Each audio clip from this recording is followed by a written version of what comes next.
Yeah? What's happening with the tail?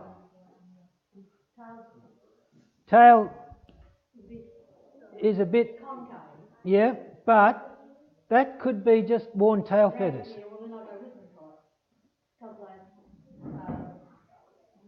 So the tail, if it's a nice fresh tail, it should be, it could be a nice fork-shaped, so you'd say black kite. But we haven't got that, so you can't be certain based on that. So, have a look at the wings. What is it about the wings that are telling you? First of all, which part of the wings are white?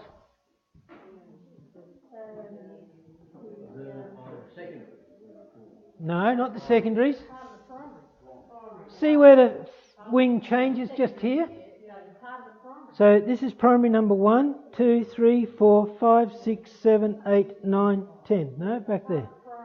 So the top part of the primaries, and by the time you move into the early primaries, it's not a window of white, it's bars.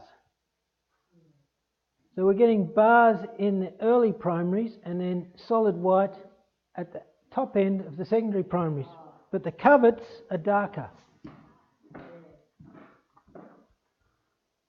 What page are those wings on? At the very back. Well, those are 143. 160. Oh, here we are. Yeah, those two. Go for black kite. Go for black kite? Black? So the key point is we're not looking for those things that can lead to mistakes. If the tail's not quite right, it could be a black kite, but we've got to look at the other things. If we just assume a tail, it might be a forked tail because it's growing new tail feathers. And the middle two start first. They drop out. They're called retrices. Most birds have 12 tail feathers. So if your middle two drop out, you're automatically going to get a fork. The two new ones are going to grow from the base. So don't just stop with that one key feature that you're locked into. If it's a black kite, you've also got to check a few other things if you can.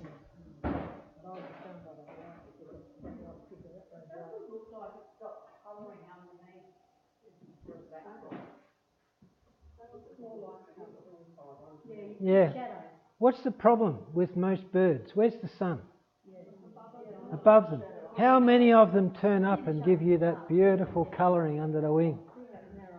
You've got to work on the minimal input. And again, that's the ideal picture. What you're looking at here is the reality. Black kite? Well, they're a smaller one. If you're up in, you got it right, but we need a reason. Because it looked right, yeah. And if, yeah, well, it depends on how it holds its wing. If you go to the black kite section on page 144, how does the black kite hold its wings? They're drooped, they're down. They're not a V up, they're not flat, they're actually down a little bit. Okay? Yeah, you are. So the biggest, trickiest part with a black kite is separating it from a whistling kite. But a whistling kite, its first four primaries, these four here, they're white. They're all white. It's not a white window out in the outer primaries. And a whistling kite, when you hear a whistling kite,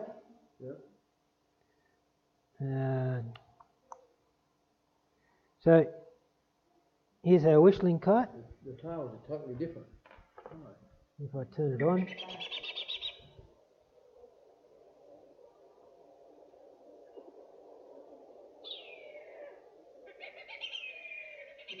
If you've spent any time on the Murray River, you'll know that call. So that's the whistling kite, and here's the black kite. It's got that pier, but it doesn't go. Here's more of a trill. We get black kites on EP. We get whistling kites now and then. Wandering. I've got some grandson play cricket. Yep. Oh, what if we spotted that eagle? He said it wasn't an eagle, it was a black kite. There's a black kite. Got told. Okay, let me just stop that. Okay, first one, black kite.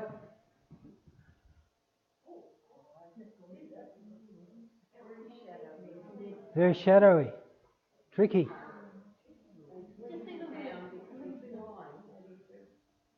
Yeah, he's interested in me.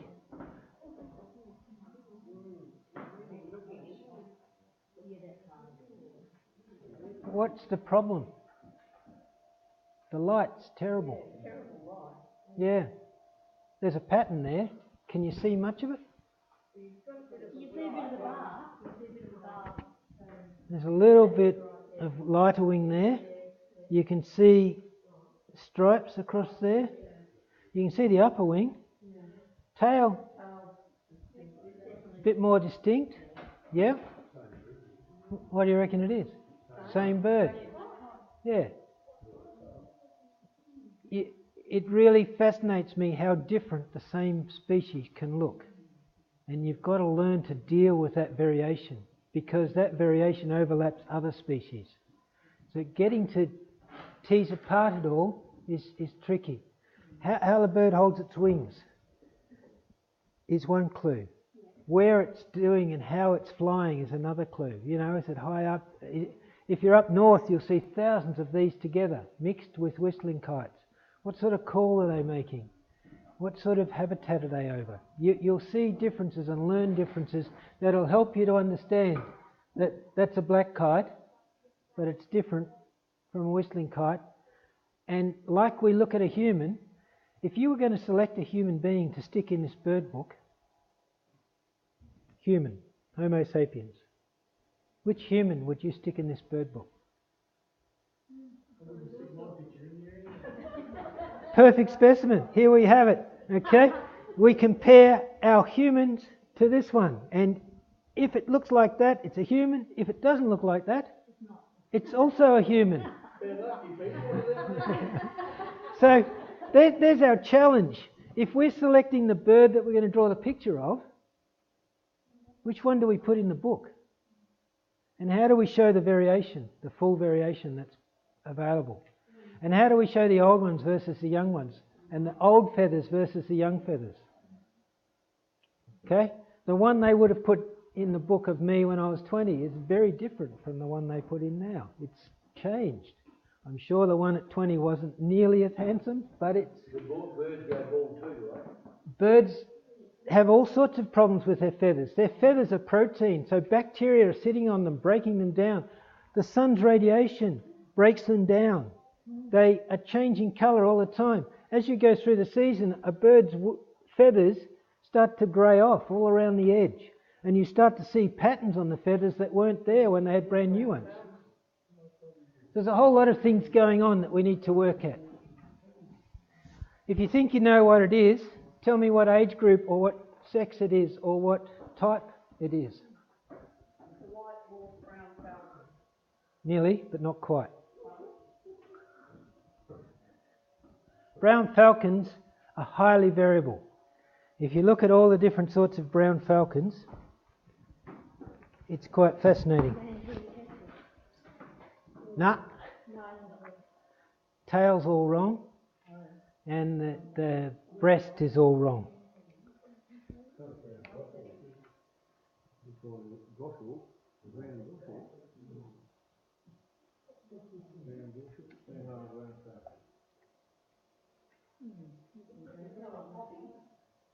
No.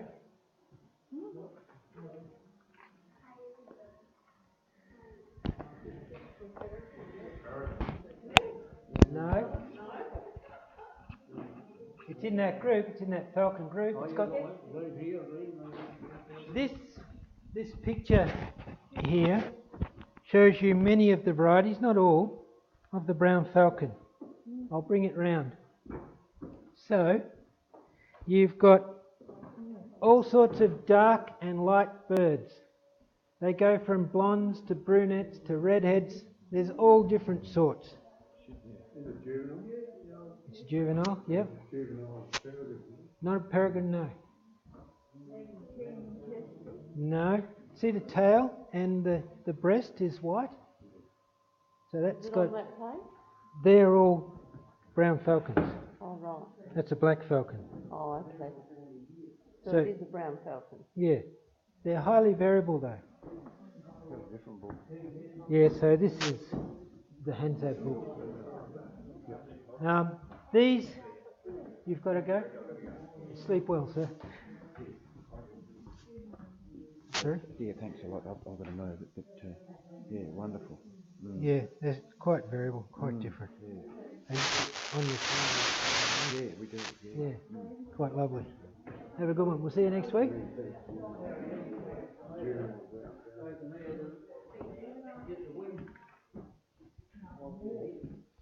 So here's your brown falcons, the variability of them. How do I get him? I got him there. Yep. How do I get him here? Now this is the Oh. falcon page, Okay. and yeah. Okay, yeah, be over here. Yeah, here we But go. Falcon, yep. the problem with this, Yep. so that's the variability of the brown falcon. This is what I'm looking at here. Yep. Yeah. Yep. This is a black falcon. Yep. Yep. So the difference is they don't have that tear. Oh yeah. Yep. They haven't got the. Yep. Yeah, Yep. they don't have. They have the one going backwards through the eye, but they don't have the tear. Okay. So it's a brown falcon. It's a juvenile of a brown falcon. The thing that makes all the brown falcons identifiable is that tear. The black falcons have the black behind the eye, but the dark morph of the brown falcon, it's quite dark all over. It's got that tear, but if you look at the black falcon, it doesn't. And then if you look at how the falcons fly, the brown falcon takes a big, deep wing beat, whereas a black falcon, it's short and sharp, not as deep. And when you look at how they hold their wings when they're gliding, the brown falcon's much more upright. Can you see the brown falcon in profile? The black falcon is much flatter. Brown falcon, black falcon. It's a subtle difference, but you'll see it. Either they're flying and it's a big, deeper wing beat. Black falcon's faster. Black falcon, they think, is probably the fastest, even faster than a peregrine. So it's a big, powerful bird. We had a lot of fun when we were camped up in northern territory, and we just get little bits of food, throw it up in the air, and they'd come and just swoop. Take it out. And was that a brown falcon or black? Yeah. Yeah. Yeah. I watched a peregrine on the Grampian Ranges just in front of me one day. It came flying through and did a loop-the-loop in front of me, and you could hear the air ripping. It was just, yeah, it really was. They Fock, yeah. Yeah. No, they're a big, powerful bird. The black one. Black one. Brown one's still powerful, but not as powerful. Not as. No. Oh, yeah, that's a letter. How do you know it's a letter wing? Because I think it's like, the distinct black line. Which feathers are black in the letter wing kite? Coverts? Coverts? And primary coverts? Have a look at the picture. Which feathers are black under the wing Well, I'm looking at in a black-shouldered kite? I'm looking at a wing kite here. Oh, on the shoulder. Oh, yeah, no. So letter wing kite, yeah, and the black-shouldered. So if this was a black kite, these would be black, black-shouldered kite, and some of the primary coverts would be black. Can you see the two lots of feathers? This guy, it's got black all through the underwing coverts. go to your picture Yep. and we need to start learning those words. So, primary coverts and the secondary coverts, the marginal coverts, the allula, primaries and secondaries. They're the key words for this week. With the raptors in particular, really important. Primary and secondary. The primary and secondary feathers, and then the coverts for each, and then the marginal coverts. We'll learn, there's more detailed names, but we'll get onto that next week. So the black ones there are called coverts. Yep. Now, have I given you these two sheets? Yep. So those, those first layer of feathers that cover off on the primaries and secondaries, they're the coverts. They cover over them. So just looking at that, so you look at the top side of the next wing though, it seems to be darker. Yes. So the top of the wing, we don't have the wing from above. There is in the main section? Yep. So go back to that main section. And the ring of black around the eye goes all the way around the eye. Now these birds are quite interesting. The letter-winged kite, which is letter-winged because it makes an M if you look at the wing when it's held up, or if it's upside down, a W. That's where the letter comes from. The letter-winged kite, it's not diurnal. It's not usually active during the day. It's crepuscular, which means it's active at dawn and dusk, and it's active into the night. It's one of the few raptors that's active into the night. It's also one that's disappearing. We don't know why, but it's disappearing. Its main habitat's Central Australia, and we used to get them onto the southern coast with big booms when rat numbers went high into the central region. You'd get a boom over 2 or 3 years of these letter-winged kites, and they'd disperse out into the coastal regions. So we'd see them for a while and then they'd disappear.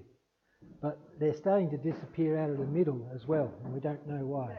When the rivers flood, when the Cooper flooded, it was full of rats. Yep, and you get that boom of birds and lots of rodents and that sort of thing, and then the raptors breed up, and over the next 2 or 3 years they do really well. And the letter-wings do that as well. Okay, so letter-winged kite, and a book I need to tell you about, if you really want to get into raptors and learn them, this is quite neat. He does things like this which are invaluable. He'll cut the birds in half, and he's got lots of good pictures and lots of detail about all the different stages of each bird, the immatures, the adults, and all the intermediates. But if you compare the black-shouldered kite to the letter-winged kite, there's the difference. We've got the dark primaries and the primary coverts, and the black allula. The black allula and the primary and secondary coverts are dark. So you can see them side by side. They're pretty similar, but it's that difference. As you're driving along, 99% of the birds you see on Eyre Peninsula will be that. But keep an eye out. Every now and then you might be lucky. Okay?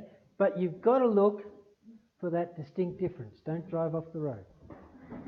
So I'm looking at the wing here, I'm looking at the underneath part, aren't I? Yeah, Under the wing. yes. Yeah. Yep. But the over at the top of the wing has the same sorts of feathers as the under. Yeah. The letter-winged kite seems to have a black under its throat. No, that's just the way he's oriented the bird. That's the wing. That's the top of the wing. But the difference, if you are seeing them sitting, the difference is that there's a bit of black across the top of the eye, and here it goes right around the eye. And while you're spending 30 minutes arguing over whether it's a shadow or whether it actually goes all the way around the eye, when it flies off, just confirm that you got it right, because you're not really going to be certain until it flies off, unless it's sitting up there in the sunshine just showing you that perfect face. The other one that people can confuse, but not really, is the Nanking Kestrel, but they're totally different under the wing tail. Okay.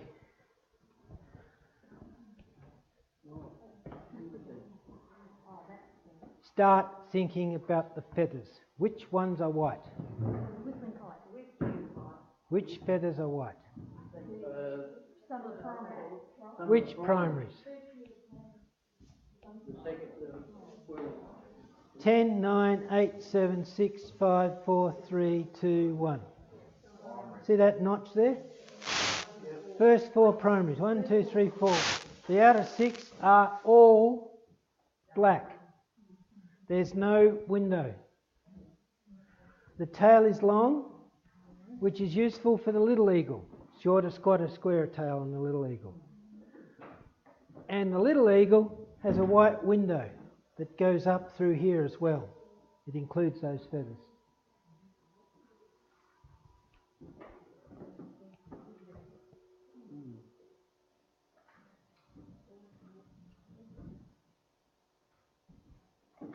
So we're aiming to tick off on all those underwing patterns. Rather than throwing a name at it, we want to be certain about the name we're throwing at it. Why? Why is that a certainty? If you were to write notes down that can convince me that you saw this bird, what would the notes be that you were writing down? You'd be saying, first 4 primaries are white, last 6 primaries are all black. Underwing coverts have lines of brown and white all the way along them. The secondaries are all blacky brown. Body is light, tail is long, and you're trying to get that sort of detail down. But you're being specific about it. You're not just saying the primaries have white in them. Which primaries? Where? What part of them?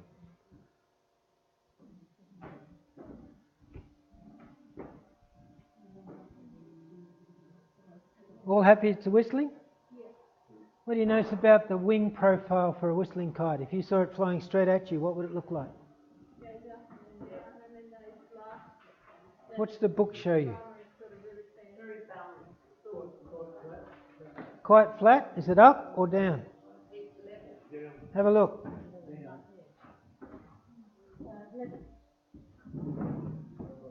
It's not exactly level, is it? It's slightly arched. Yep, slightly arched and back. So you're seeing that slight arch. That means the wrists are continuing down rather than holding up. Later on we'll talk about a few birds. When you look at them in profile, you see that. You see a distinctive shape. Or you see that.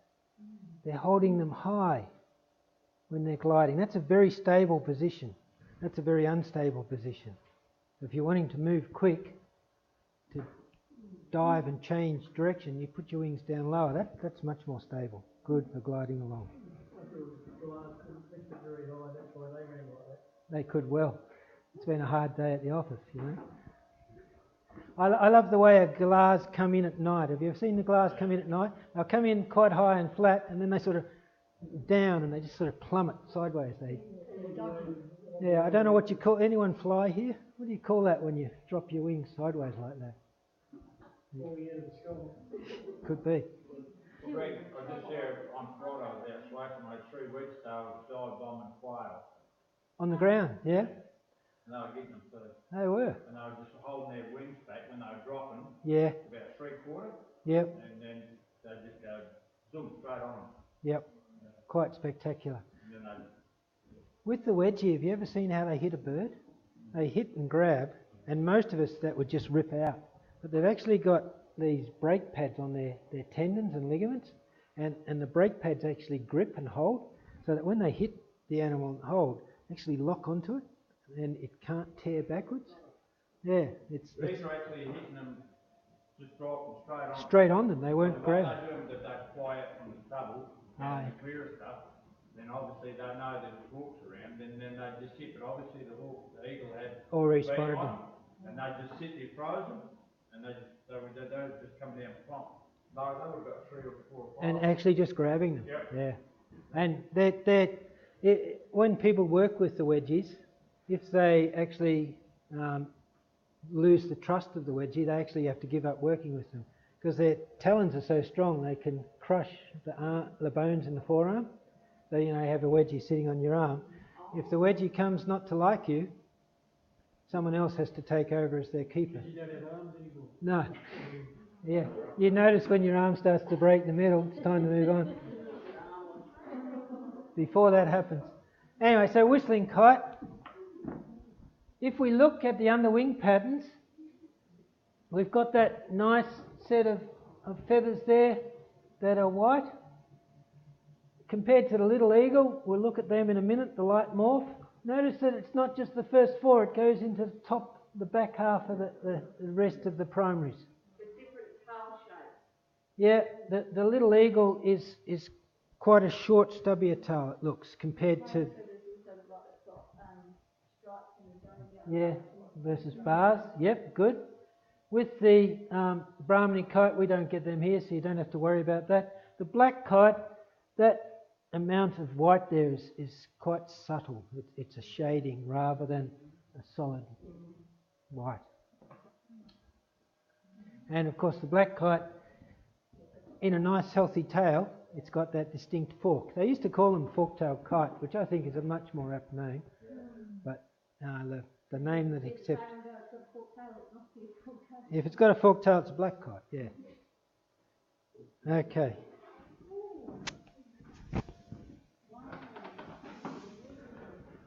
Spectacular bird. The sun comes right through him. Out in the desert. Sadly, this one's not mine, but you've got to be lucky to get one of these birds to fly over the top of you. They're usually pretty scared. With most of our raptors, we've actually bred raptors that move away from humans and abandon their nests. For a while there, we were shooting about 200,000 wedge-tailed eagles a year. And if you're a wedge-tailed eagle that flies back to your nest after a human's visited, the chances of you flying away are pretty low. And there's a lot of selection for birds that abandon their nests. And we've done that for a long time. And in the end, we now have most of our raptors, if you approach their nest, they'll abandon their nest. So if they've got eggs or young in them, they won't come back. Some do, but most don't nowadays. And that's because of the selection of pressures that we've applied to them. No. White belly. No. No.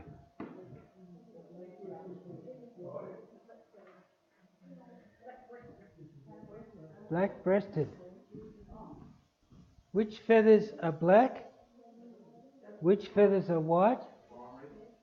Which ones? 6 of them. Look at the primaries. They're almost forming a square. Most of the birds, their wing comes to a point. If you're looking at a falcon, the first two feathers, the last two primaries are the longest. In this one, those outer feathers are all pretty much the same length, and that's creating quite a square wing. Then you've got that really distinctive black breast. So what are we looking at? Black-breasted buzzard? Black-breasted buzzard. Oh, I just said that. You did, okay. Yep, well done.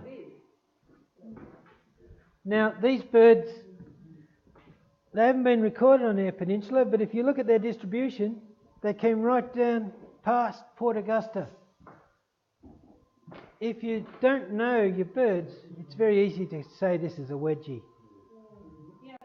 They're quite distinctive, but if you don't know your birds, it's very easy just to You would think it was a wedgie. just look, yeah, it's a wedgie. Yeah.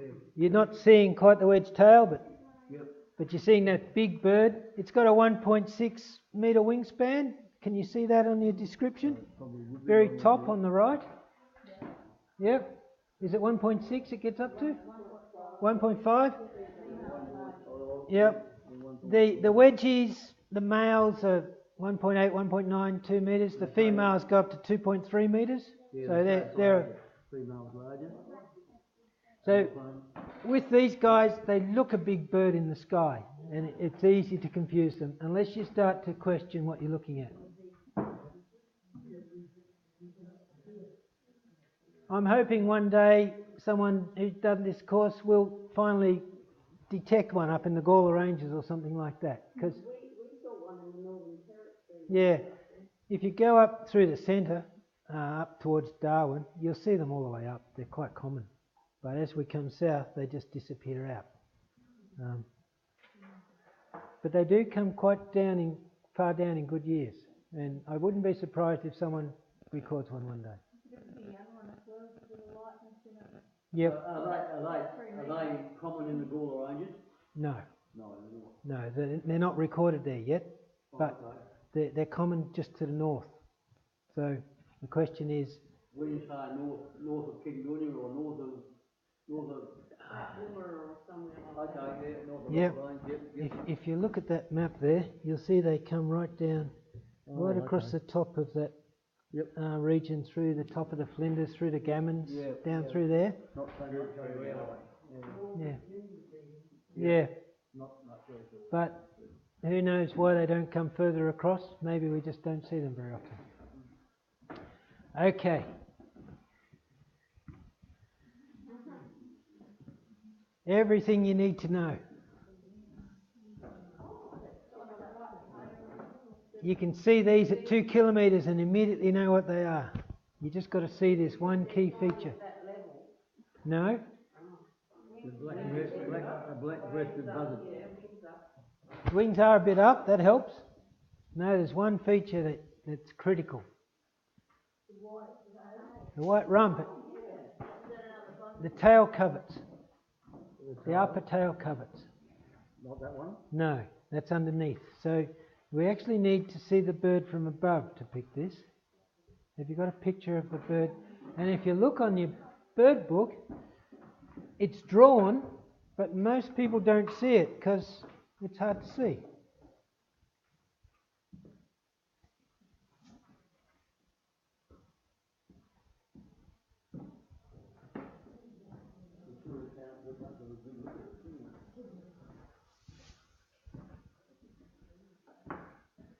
It's worth agonising over it a bit because you'll now know, I'm sure.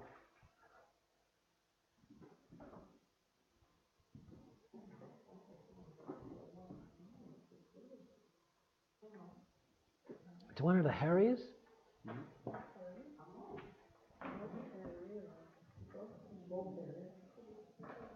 Yeah.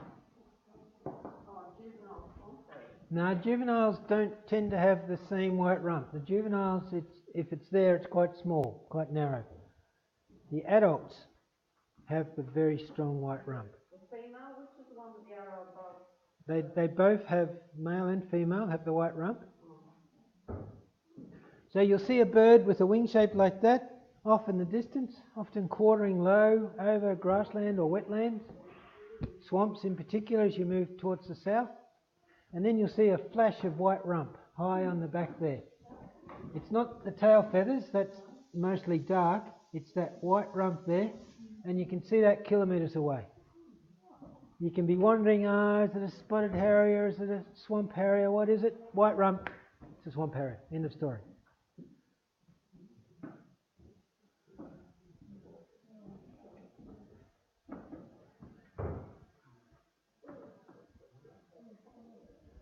You all got your swamp harrier? Yeah. What is it? Swamp harrier. So if we go back here, back into the harrier section, 155, oh, gone too far. You can see that white rump there. Oh, okay. Yep. And in flight, can you see it just? Yes, join yes, I there? can. You can. Yep. Yep. The juvenile swamp harrier can have a darker rump. It can be just a dirty band. It can be hard to pick. And then you need to look at that underwing pattern. But the adult swamp harrier, if you see the white rump, that's the end of the questioning. You know what it is. And you'll see them all over EP, quite common. We also get the spotted harrier, so you need to be aware that they're both there. But the spotted harrier, as soon as it turns up, you'll see the beautiful patterning and you'll know it.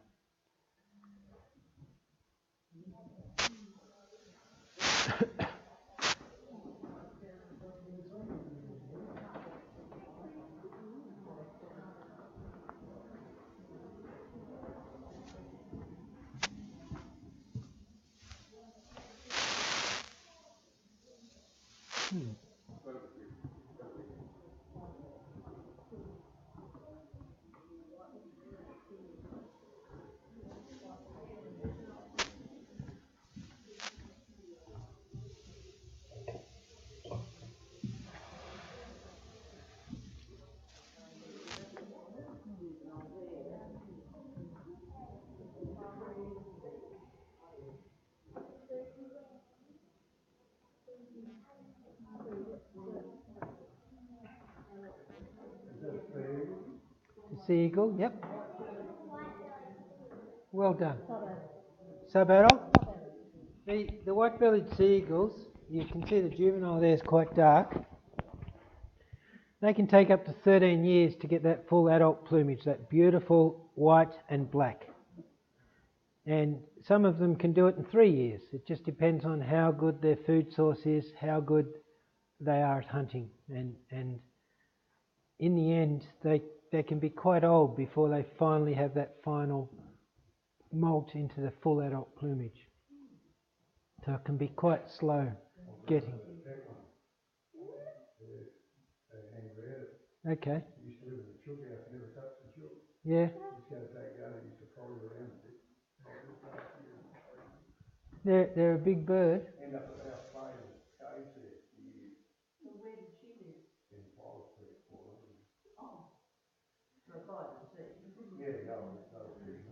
They eat pretty much the same as a wedgie, and they will move inland a ways, but they will also take the fish.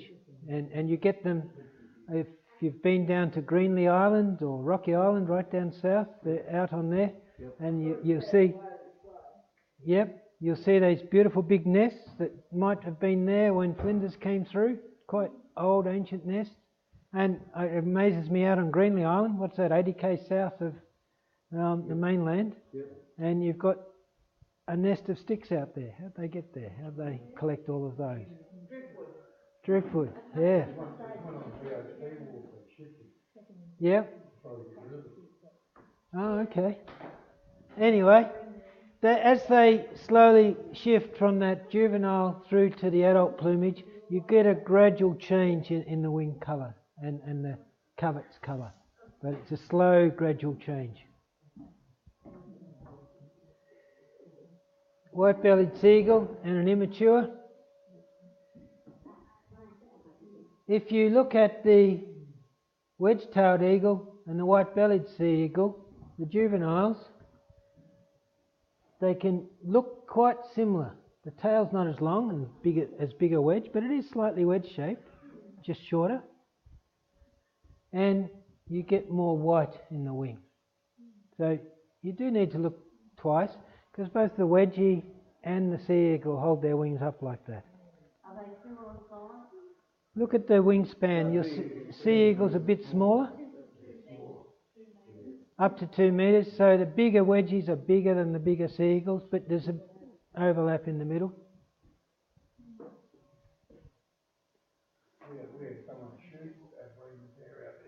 Yeah.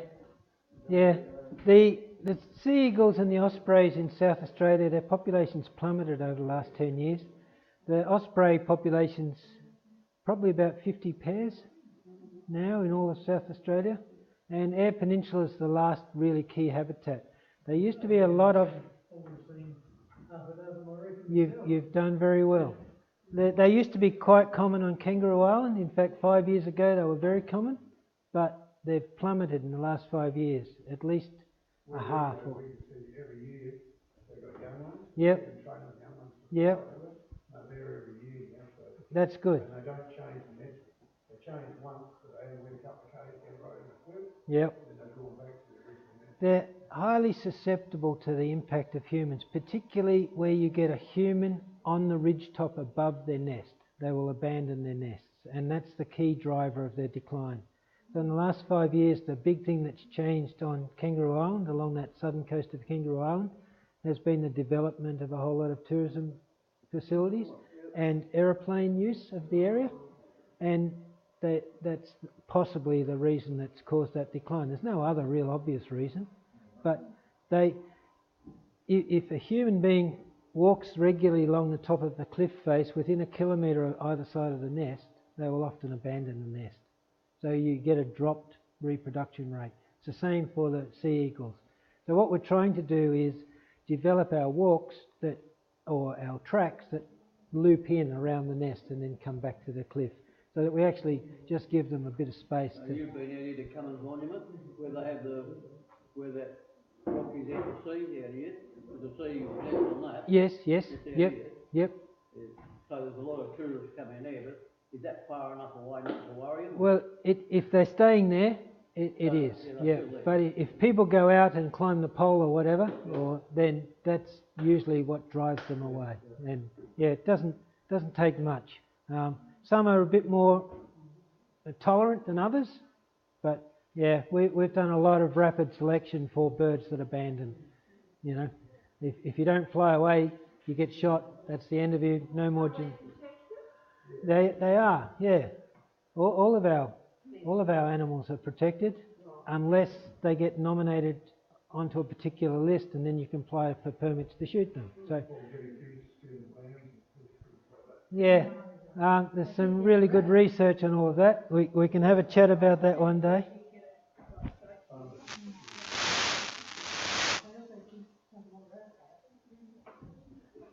If you look at the average wedgetail feeding its young on a nest over the 20 weeks that they're breeding, they bring in about 200 rabbits to feed their young in that 10-15 weeks of breeding. And that 200 rabbits, 12 to 14 rabbits eat one dry sheep equivalent. So each wedgie you've got during that 10-week period, it's allowing you to run 12 to 14 extra sheep. So there's an interesting balance between what they take away and what they give.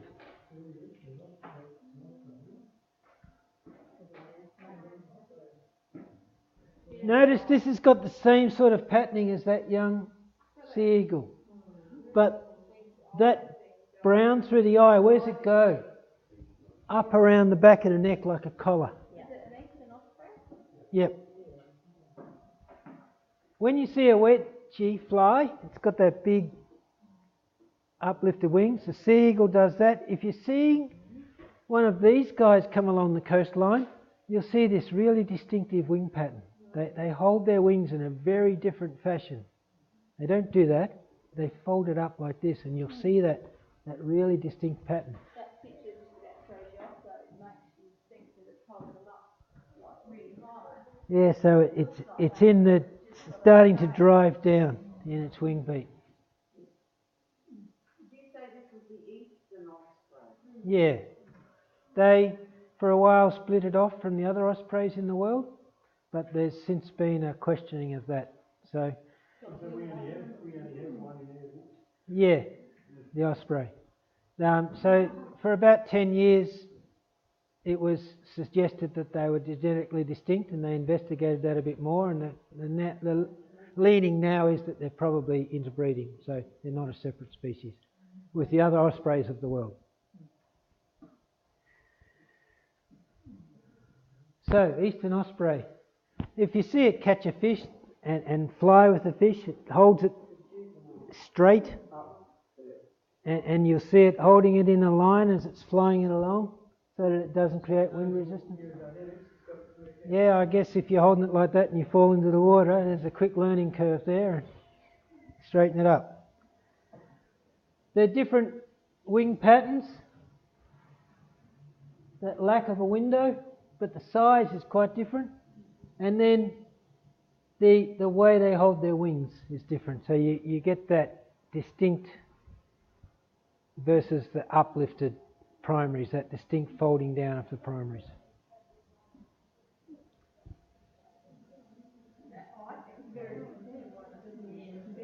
Sorry, yeah. They've both got that band around the neck, but the way it goes up over the back is different. Okay.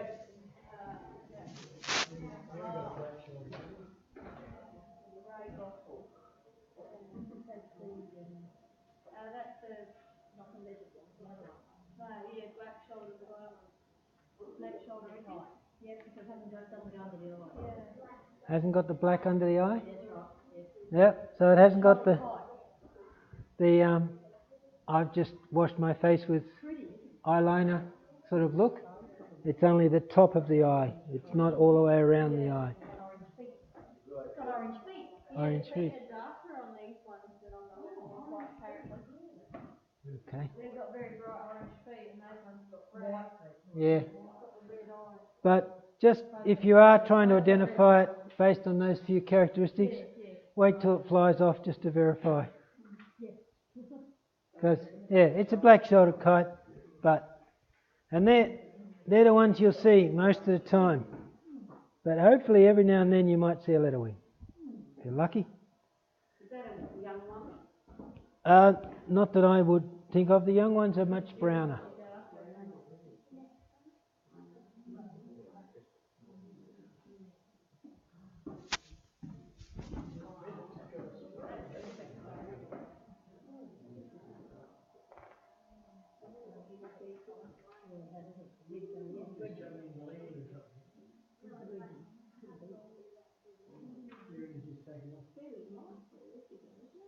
Look at the patterns under the wings.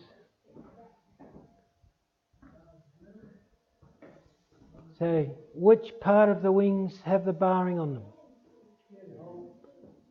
Secondaries. 1, 2, 3, 4, 5, 6, 7, 8, 9, 10. Secondaries are barred. The primaries are white with a black outer on the last few primaries. The underwing coverts are white? No. No. Look at the tail feathers.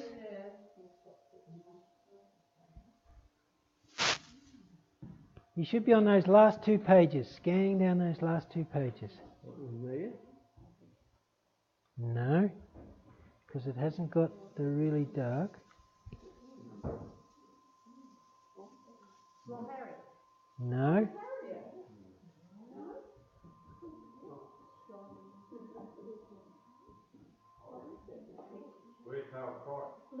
What's wrong with the square-tailed kite? How much brown is there? Is the square-tailed kite? Which ones of the coverts are brown? Most of them. There's only a thin white strip at the very base of the coverts that's white. So the square-tailed is brown right through. Yeah? No. With the swamp harrier, it's not nearly as white as that, and you don't see that barring in the same way. The little eagle. Is it a Nanking kestrel? No, it's about 3 times as big as a Nanking. It's a little eagle. Yeah, have a look at the little eagle. Can you see the barring through the secondaries? Yeah? Can you see the width of the white in the underwing coverts? And the very brown in that leading edge of the coverts? And then there's a white window in the primaries, and then the outer primaries are black. And the tail? So that's what you're calling that? Yep. So is it the light morph, the pale morph, or the dark morph? The pale morph, yeah, that light morph. Yeah, so I wouldn't have picked it in my book that it's a little eagle because my colours are much darker. Yeah, so the little eagle's highly variable, and the dark morph is trickier to pick, much trickier. This is the easier one. Yeah, so it's quite a big bird, but it's not a big eagle, it's a little eagle. You get them across EP, yeah.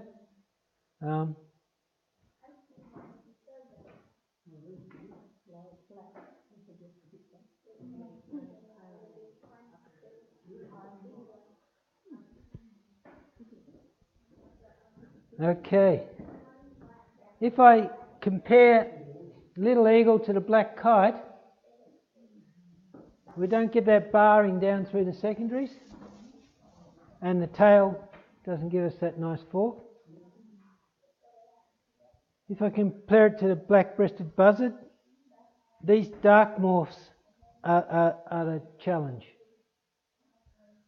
Okay, the light morphs are quite easily picked, but the dark morphs, you're still getting that barring through the secondaries. It's just a bit different in those primaries, and you don't get the white in the coverts like you do with the light morph.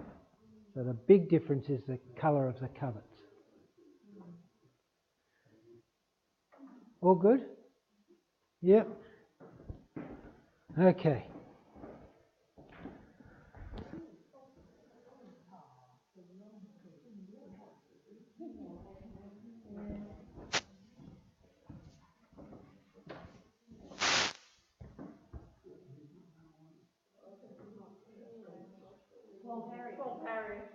No.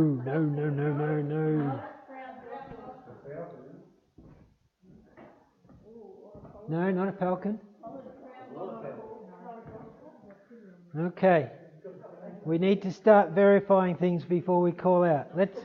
We're not looking at the flying page because it's not flying. It's not giving us that information. So, yeah.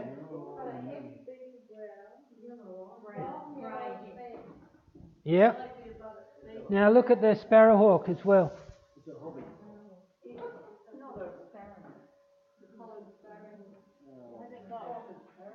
What's the difference between the sparrowhawk and the goshawk?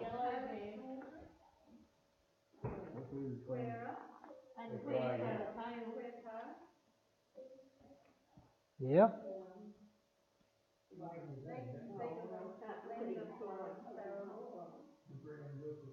Flying's not going to help you anyway.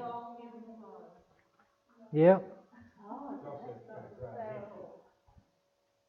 The thing that's key with this is that square tail. That's the only real characteristic that you can pick easily. The long middle toe is tricky. Yeah. The sear. Yeah. Yeah.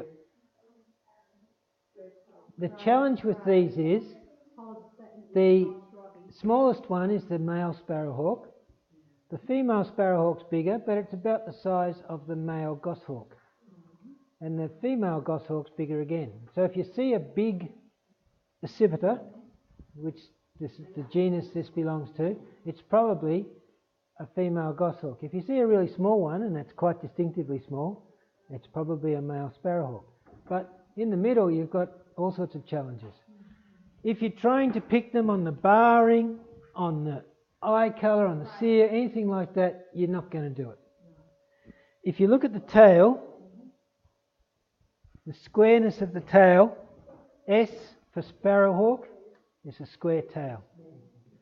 If it's got a rounded tail, G, like a G, it's probably a goshawk. And that's the real key difference. But most of the time, unless you get a good look at it, and you've got a relative idea of the size, the tail is the only thing that you're going to be able to use. So be prepared to write down just accipiter. You don't know if it's a goshawk or a sparrowhawk. So you actually have to be quite confident to say, I don't know, until you've got your key clues. And then you can go from there. Okay? The tricky part about the tail is if it's in tail molt, or if it's got the tail fanned out. They both look the same if they're fanned out. It's only when the tail's nice and relaxed.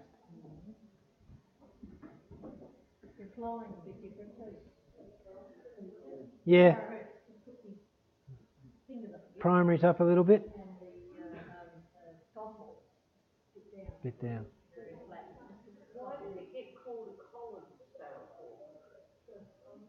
I don't know. It's actually really interesting to look at the raptors of the world And the goshawks and sparrowhawks, the section on that is quite scary. We only have a couple, but when you look at what's found across the world, there's lots of them. They all look really, really similar. Quite.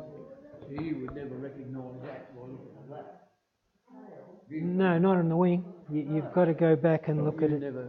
Look at the sitting bird. The thing about on the wing is it's got a square tail. Yeah, I'll pick that out. But So if you look at the tail, if it comes down and it's sort of rounded, that's your goshawk. That's the rounded part of the G. If it comes down and it's pretty much square, that's your sparrowhawk. One that we used to call these little hawks, chicken hawks. Yes, goshawks and sparrowhawks, that's the common name, yeah. And you get both here, so you need to look. I've seen them in the floor, I don't know which one, but it's on the ground, but I've had one of them come in and try and steal my chickens, but actually didn't get one. Yep, they will. They'll give it a hard time. If you look at that underwing pattern and that body pattern, you're not going to pick them apart, not easily. The size you can pick, the tail you can pick, but when the tail's fanned out, it's not so easy. Okay?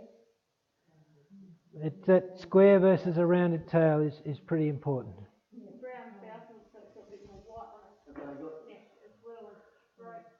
Yeah, the brown falcon, very different behaviour, very different wing pattern, and you see it in different parts of the habitat. You will see them hovering. You also see them in a dive and other things, but yeah, different way in which they attack animals and different animals that they attack as well. A lot of your goshawks and sparrowhawks sort of sit in trees and they pounce down on things flying past. They're the ones that most often create that alarm call that you hear as lots of honey eaters or something give the alarm calls, particularly in the suburbs and around towns.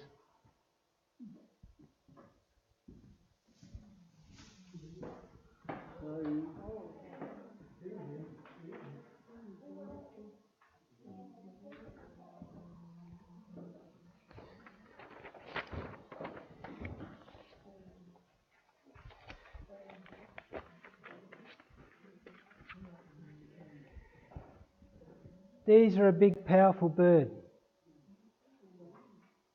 If you hear them, look at the size of their wingspan. Sorry, wrong one. Peregrine falcon. Yep. I guess the rest of it might be a male, because the stripes look very gold on its wing. With females with gold.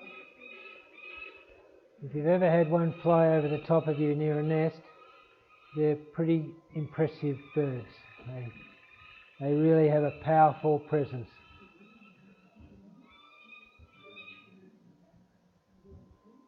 So you've got a bird with a 1 metre nearly wingspan, travelling 160 kilometres an hour, and you see it hit a pigeon, and that's their main food nowadays. A lot of the pigeons and galahs have replaced their original food. They just leave a puff of feathers behind and a broken body going with them.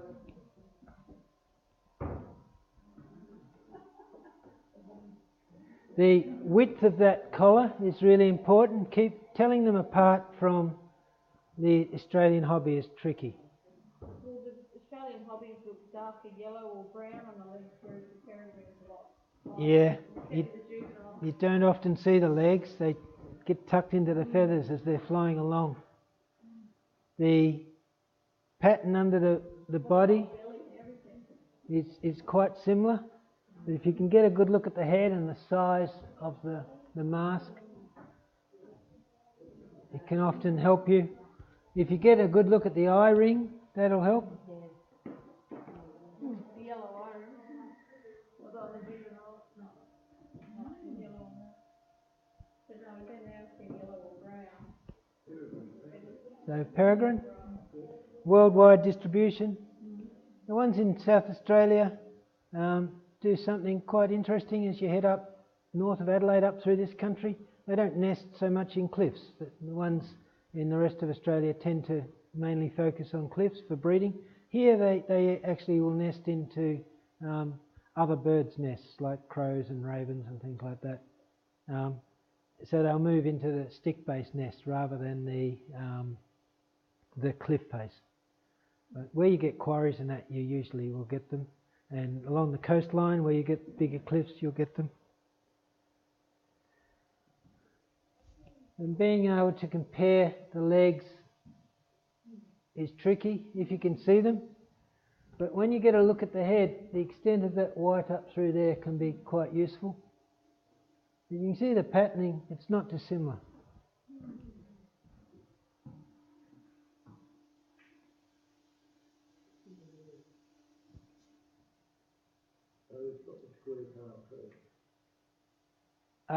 Well, yeah, sort of. Yeah, and you're not going to be using the tail very much. Okay.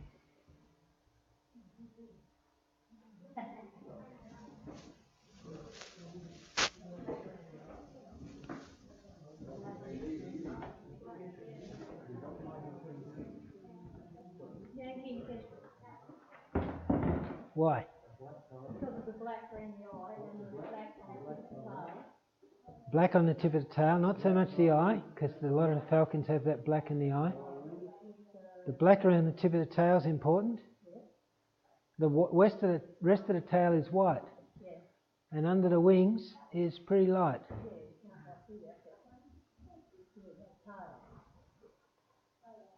And if you look at the top of the tail, you can tell the difference between the male and the female. It's quite distinct. So the top of the tail in the male is really grey, and in the female it's really quite brown. And the head in the male is really quite grey, and the head in the female is quite brown. Can you see the greyness of that head?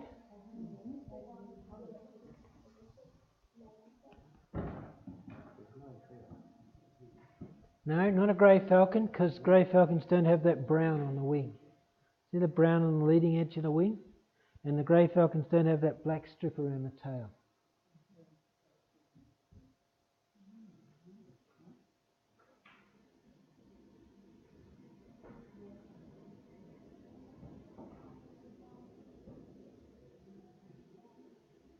What are we thinking?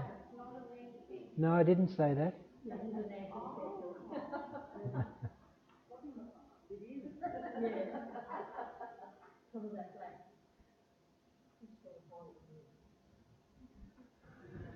So, Nanking Kestrel.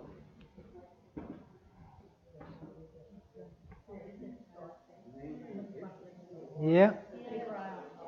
Grey on top. If you see them gliding, they have a really, really flat wing. It's almost dead flat. You can pick it a long way away. And they do that beautiful hover. They sort of prop up and hover. And you'll see them sitting still, directly drop down onto a mouse or whatever. They catch a lot of grasshoppers and that on the wing. They'll be flying around and you'll see them catch something, pull up and catch something in the air, and then they'll fly along and munch on it, throw the bits away. Are there? Okay. There is, yeah. I noticed that in the shed. That one? Gives you an idea of how much bird is really there. There's not much to a bird. No. They're mostly feathers. Well, that's the same. That's the same. Yeah, because of the black. Can you see the allula? The thumb. They use it at particular times. So it's got a few feathers. Can you see its little thumb? Yeah? So thumb, and then it's got its fingers, and then the primaries coming out. But there's not much to them. They're quite a small bird, really. Lots of feathers. Yeah, and that wingspan. Body length? 30-35. So that's if you lay it flat and its bill to tip of its tail. The Nanking Kestrel? What about this guy?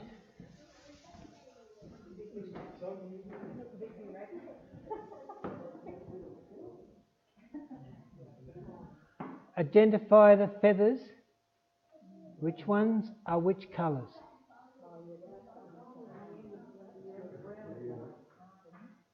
Remember, the primaries come off the wrist. Can you see where the wrist is? Okay, you've got all those primaries quite distinctive. The parts of the primaries near to the wing are white.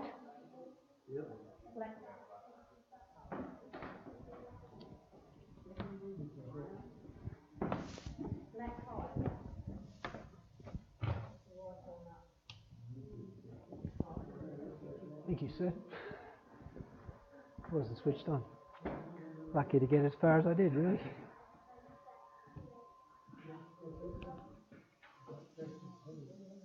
We're all good.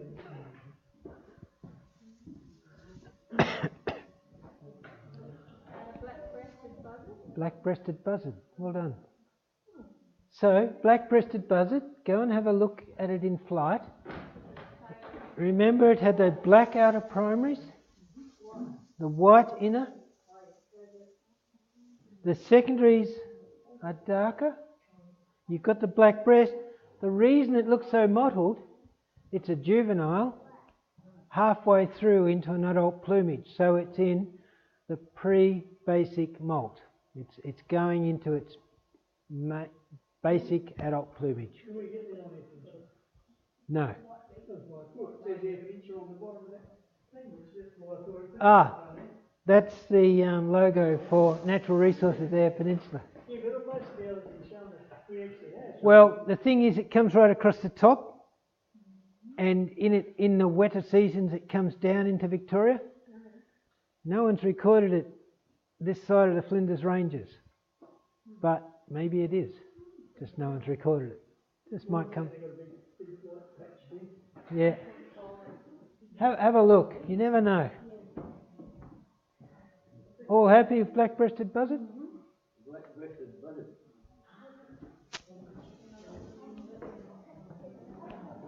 Hobby? Good man. Well done.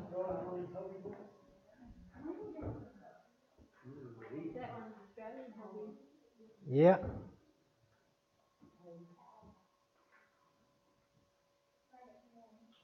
Can you see the length of the primaries and see how short the secondaries are? These are the big long primaries. And then you come up into these very short feathers. So when it opens its wing, it's a long, thin, sharp wing.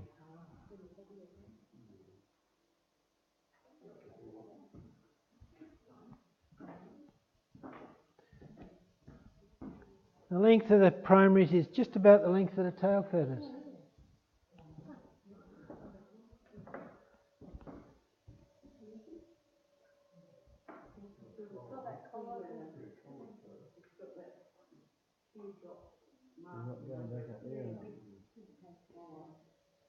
Yeah, it's very similar in that black to the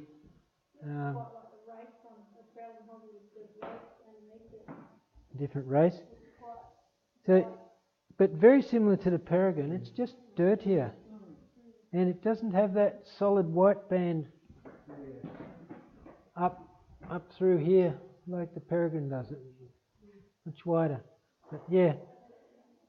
Looks like the ring goes around further on the Peregrine raptor, like the Peregrine raptor down there and it's got, you know, sort of in a line between the back of the eye and down the back of the shoulder.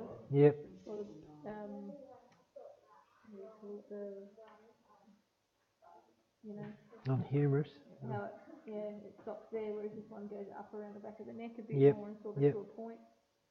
Doesn't look like it quite goes all the way around though. Looks like there's like a black line down the back. Different races are different as well. Yeah.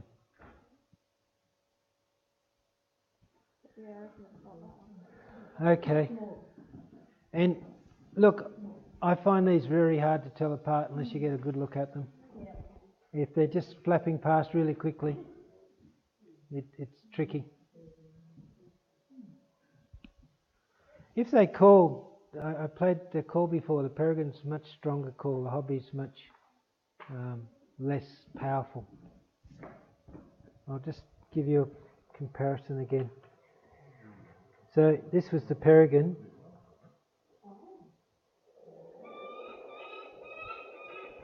That's a Peregrine. Yep, that's the Peregrine. Strong, powerful call.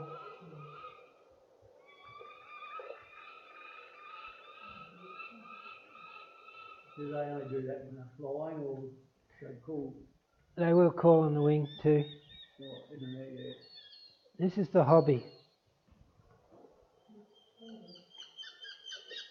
Yeah, that's the one we hear off the aerial around home. Yep. It's more of a squid, isn't it?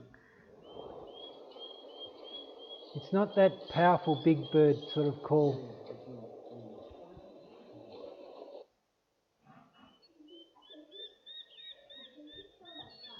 A little bit like it, but not the same.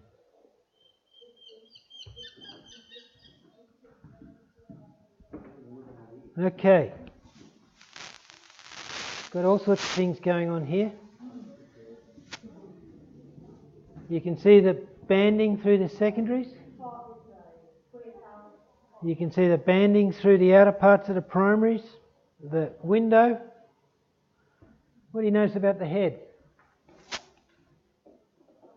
A bit of white, yeah. They used to be recorded quite regularly on EP, particularly around Big Swamp. There was a pair there for many years, but apparently they haven't been seen for quite a while now.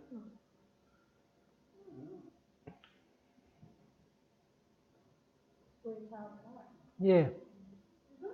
Yeah, the tails could be in a tail molt. You see that notch in the middle? Yeah, that's what confused me. I was just but it's got those stripes on the end of the primary. Yeah. So we're trying to come up with more than one key feature. And plus the face. Yeah.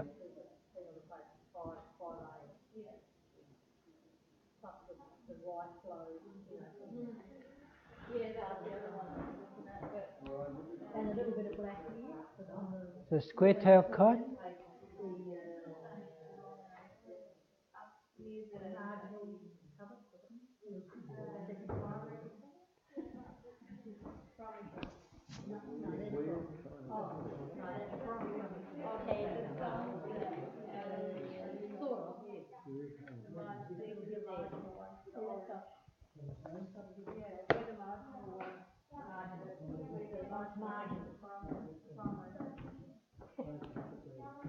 Now, who didn't I have forms for people to fill out tonight?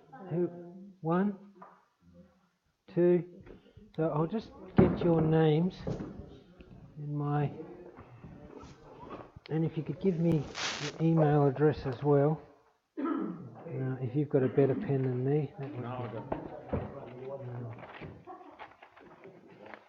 If you could just give me your name, your email address, and a phone number, that would be really great. We've got about 4 minutes left, so I'll quickly run through the last few. We'll give you one more challenge.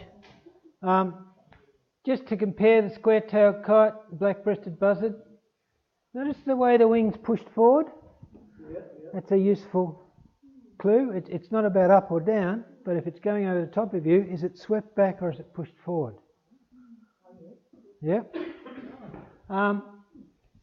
Then slightly different patterns, black fingertips versus barred fingertips on the primaries. Little eagle, the light morph. Again, you've got the white right through the primaries rather than the barring ending it.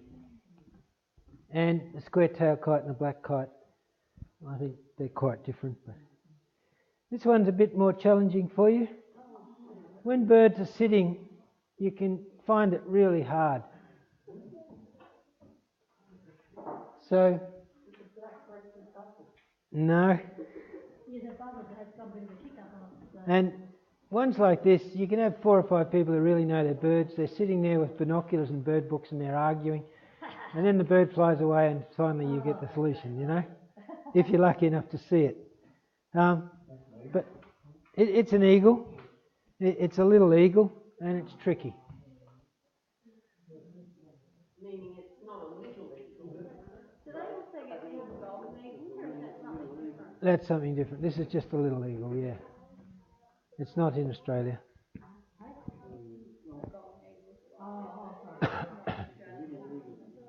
Little eagle. It is a legal eagle. Yeah. You said it. There is a kitty. Yep. But you can see how tricky it is when all the characteristics are folded away. Okay, and the next one is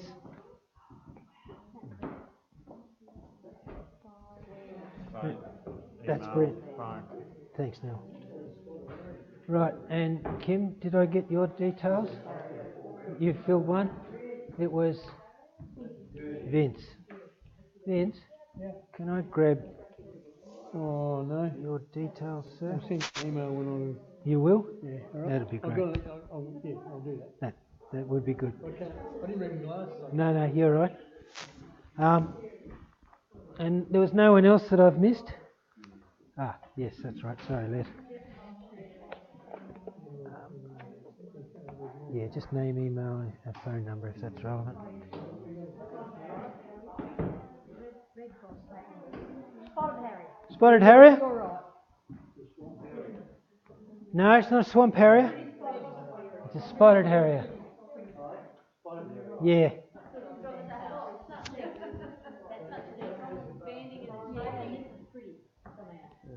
Yeah, you see the underwing, the stronger burrowing. The way they behave is a bit different too. And then if you get that white rump, end of story. Or not white rump in this case. No. For me, it was the distinct tail banding. Yep. And spotted belly. Yep. There's the swamp and the spotted. And its legs are orange as well. If you're out on the one, you have there. Yep. It's a lot alike.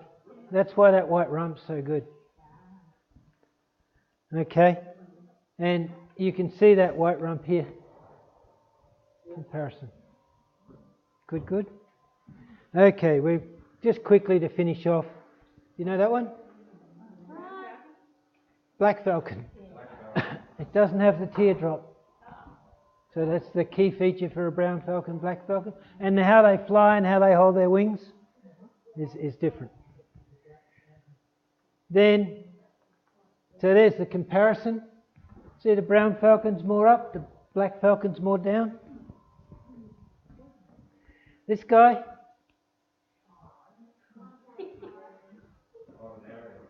it's a goshawk or a sparrowhawk because the barring's all over, body and wing.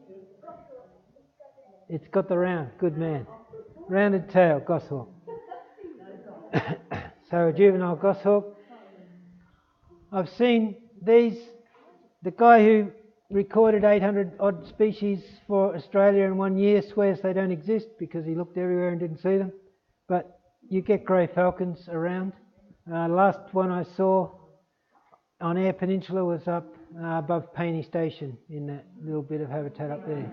But What is that? grey falcon, yep, beautiful bird, fast, active hunter, but a bird of the desert region, really in the hot part of Australia.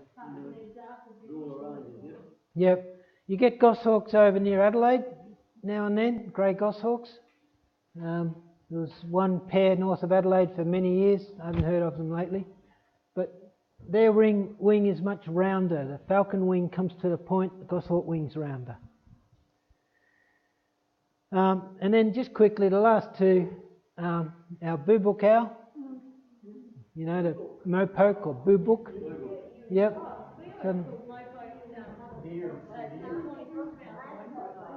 No. Is that what you call Yeah, when I was a kid, that's what we called it. Oh, no. No, that's not a mopoke. So I'll play you the boobook call.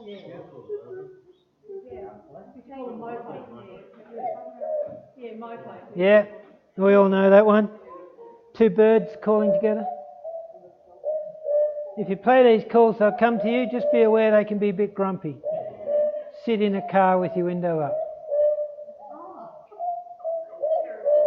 There, yep. And the last one is this guy, which is the barn owl. There's lots of birds look like barn owls. We fortunately don't have them here. But grass owls and a whole suite of other ones. If you're heading across past Port Augusta, across towards New South Wales, you really have to look hard. They're not barn owls most of the time. You need to I actually... think I've only ever seen one of them in my life up at Coolidge. They're quite common right across. So, really distinctive high-pitched call or a screech. If you're out camping and you're wondering what on earth that is, it's probably one of these. So that's what that is. Yeah. Is that what we call a cat owl? It could, yes. So an eastern barn owl, they used to be thought of as similar, as the same species as the barn owls in Europe and North America, but they're not. They're a different species. And here, native to Australia. These things, We'll look at them later, but yeah. And what we call a cat owl night time is we'll start over here and we'll go over there. Right? You'll hear it. Is that you hear it up in the Gawler Ranges all the time when you're camping. well, there's owl nightjars, there's spotted nightjars, and a whole lot of other ones that we'll look at. They have quite distinctive calls. They're not a screech like that. I'll just give you a quick nightjar call. There's all different types of nightjars, but if I play the spotted nightjar,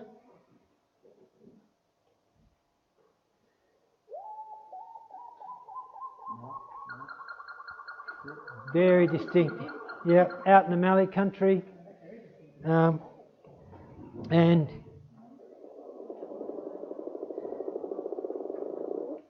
this is the owl at nightjar. They have quite a few different calls.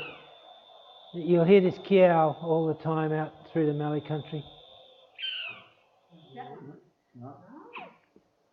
What's the one that you run? You hit hundreds of them in your head all like feeding up the middle of the road. Well, they'll probably be the barn owl. Okay, look, thank you. Next week we'll meet somewhere first. If anyone has a little bit of bushland nearby that is along creek line or something, or somewhere where there's a little bit of native habitat, over the next 9 weeks we'll work and meet at different bits of habitat around the region, try and catch a different suite of birds. Showgrounds, there's often some crested pigeons and then kookaburras. Yeah, I'm hoping to get a lot of different types of birds, so if we have anything that... Yeah, and the other place would be out the golf courses, hundreds of different types of birds out there. They Yeah. have those beautiful root wrens out there. Are there bits that we could walk around at the golf course?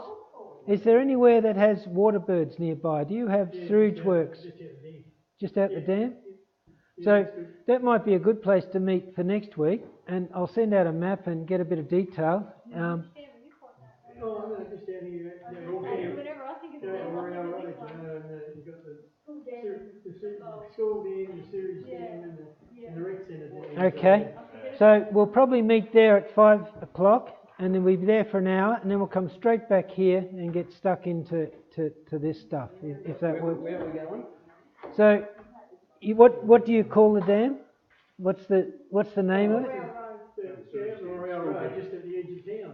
Yep. There's a school dam, the sewage dam, then across the road is two rec There's a sewage system. Yeah. Because the other one's actually called, like the one out that way is actually called the railway dam. Okay. Yeah, but I'm talking out here. Yeah. Okay. And what road would it be on? Railroad. Railroad. Warrow. Okay. Railroad. From a sparrow, it's the P change that to a W.